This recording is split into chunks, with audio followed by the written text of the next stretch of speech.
নাগরিক প্রতিদিনের অডিও নিউজে স্বাগত। দিনের শীর্ষ খবরগুলো জানিয়ে দিচ্ছি আমি সানজিদা আফরিন সোনিয়া।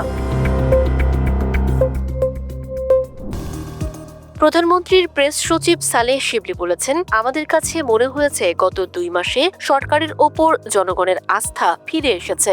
বিশেষ করে আমরা দেখেছি প্রধানমন্ত্রী তারেক রহমানের ওপর জনগণের আস্থা ফিরে এসেছে। শনিবার প্রধানমন্ত্রীর কার্যালয়ে এক সংবাদ সম্মেলনে তিনি এসব কথা বলেন।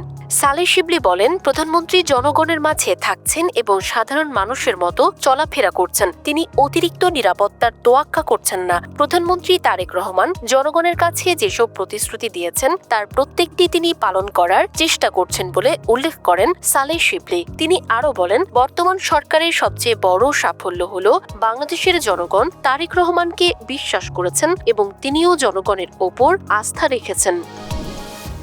জামায়াত ইসলামী আমির ও বিরোধী দলীয় নেতা ডাক্তার শফিকুর রহমান বলেছেন, আমাদের অবস্থান হচ্ছে রোম পড়লে নিরো হয়ে মাসি বাজাবো না। যখন রোম পড়বে তখন সেই আগুন নেভানোর চেষ্টা করব। এটাই আমাদের অগ্রাধিকার হবে। শনিবার রাজধানীর শ্যামলীতে অবস্থিত শিশু হাসপাতালে হাম আক্রান্ত রোগীদের দেখতে গিয়ে সাংবাদিকদের প্রশ্নের জবাবে তিনি এসব কথা বলেন। জামায়াত আমির বলেন, আমরা সংসদে জানতে চেয়েছিলাম হামের চিকিৎসায় প্রয়োজনীয় আইসিইউ সুবিধা আছে কিনা। জবাবে বলা হয়েছে আছে, কিন্তু একজন চিকিৎসক হিসেবে বলছি বেশিরভাগ জায়গায় আইসিইউ এর বাস্তব অস্তিত্ব নেই। আইসিইউ চালাতে প্রশিক্ষিত ক্রিটিক্যাল কেয়ার বিশেষজ্ঞ দরকার, সেই ব্যবস্থাও গড়ে ওঠেনি। খাতায় কলমে যা আছে বাস্তবেও তা নিশ্চিত করতে হবে। হরমুজ প্রণালী পাড়ি দিতে গিয়ে ফের বাধার মুখে পড়েছে বাংলাদেশি জাহাজ বাংলার জয়যাত্রা। ইরান প্রণালীটি খুলে দেওয়ার ঘোষণা দিলেও ইরানি বাহিনী শেষ পর্যন্ত জাহাজটিকে প্রণালী অতিক্রম করার অনুমতি দেয়নি। জাহাজের ক্যাপ্টেন শফিকুল ইসলাম খান সংবাদ মাধ্যমকে জানান, নিষেধাজ্ঞা প্রত্যাহারের ঘোষণা শুনে আমরা রওনা হয়েছিলাম, কিন্তু ইরানের বাহিনী অনুমতি দেয়নি। ফিরে যাওয়ার নির্দেশনা পাওয়ার পর আমরা এখন আগের জায়গায় ফেরত যাচ্ছি। যুদ্ধবিরতি শুরু হলে গত 8 এপ্রিল হরমুজ প্রণালী পার হতে সৌদি আরবের রাস আল খাইর বন্দর থেকে নোঙর তুলে যাত্রা শুরু করেছিল জাহাজটি, কিন্তু অনুমতি না পাওয়ায় সেই যাত্রায় হরমুজ প্রণালী পার হতে পারেনি। বিদেশি বাণিজ্যিক জাহাজগুলোর জন্য খুলে দেওয়ার কয়েক ঘন্টার মধ্যে হরমুজ প্রণালীতে অবরোধ জারি করেছে ইরান।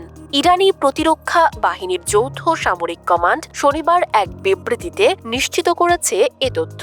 বিবৃতিতে যৌথ সামরিক কমান্ডের পক্ষ থেকে বলা হয়েছে, হরমুজ প্রণালীতে নিয়ন্ত্রণ আবার পূর্বের অবস্থায় ফিরে এসেছে।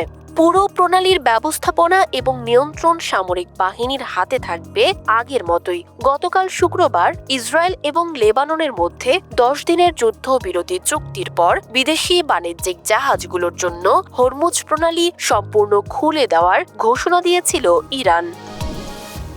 ইংল্যান্ডের প্রিমিয়ার লিগের সাবেক রেফারি ইউরাইয়া রেনি মৃত্যুর পর তার পরিবারের জন্য প্রায় 12,80,000 পাউন্ডের সম্পদ রেখে গেছেন। বাংলাদেশি মুদ্রায় যার পরিমাণ প্রায় 21 কোটি 22 লাখ টাকা। সম্প্রতি প্রকাশিত নথিতে এ তথ্য জানা গেছে। গত জুনে ক্যান্সারে আক্রান্ত হয়ে 65 বছর বয়সে মারা যান এই রেফারি। রেনি তার সম্পদের কোনো উইল করে যাননি, ফলে তার সম্পত্তি সরাসরি তার সঙ্গী জেইন এবং 2 সন্তানের কাছে হস্তান্তর করা হয়েছে। জ্যামাইকায় জন্ম নেওয়া রেনি 6 বছর বয়সে ইংল্যান্ডের শেফিল্ডে চলে আসেন এবং ওয়াইবোর্ন এলাকায় বেড়ে ওঠেন। সেখান থেকেই শুরু হয় তার পথ চলা, যা পরবর্তীতে ইংলিশ ফুটবলে এক নতুন ইতিহাস তৈরি করে।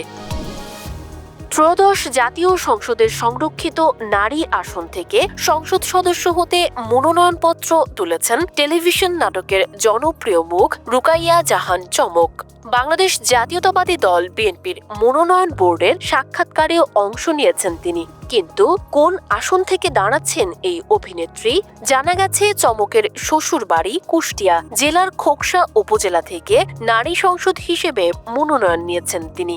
সম্প্রতি আনুষ্ঠানিকভাবে বিএনপিতে যোগ দিয়েছেন এই অভিনেত্রী। এ বিষয়ে চমক বলেন, আমি দেশের জন্য কাজ করতে চাই, বিশেষ করে নারীদের জন্য। সেজন্য একটা প্ল্যাটফর্ম দরকার ছিল। আমার মনে হয়েছে বিএনপির সঙ্গে যুক্ত হলে আমার পরিকল্পনা বাস্তবায়ন সহজ হবে। তিনি আরো জানান, প্রধানমন্ত্রী তারেক রহমানের সঙ্গেও সাক্ষাৎ হয়েছে তার। দলের পক্ষ থেকে ইতিবাচক সাড়াও পেয়েছেন তিনি। চমক বলেন, আমি শতভাগ আশাবাদী।